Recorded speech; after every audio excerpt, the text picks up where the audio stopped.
వాళ్ళ తెలంగాణ విమోచన జరిగింది.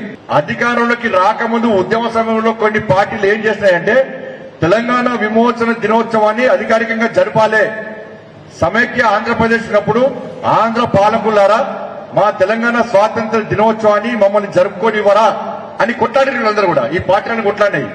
కానీ అధికారంలోకి వచ్చినాక ఏం చేసినాయి? ఒక పార్టీ ఏమో సమైక్యత దినోత్సవం అంటది, ఇంకో పార్టీ ఏమో ప్రజాపాలన దినోత్సవం అంటది. ఇప్పుడు ఎందుకు పేరు మారుస్తుంటే సమాధానం లేదు. ఎందుకంటే ఎంఐఎం అని ఒక పార్టీ దరిద్ర పార్టీ ఉంది.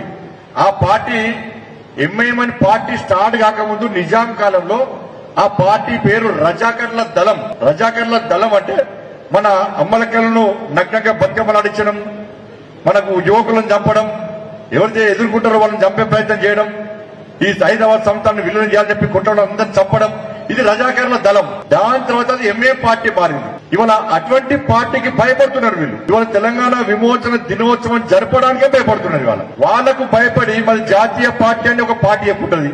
మేము 10 సంవత్సరాలు కొట్టాను, దీని రాష్ట్రాన్ని ఇది వీకినాం అది వీకినాం అని చెప్పి ఇంకోళ్ళు చెప్పుకుంటారు.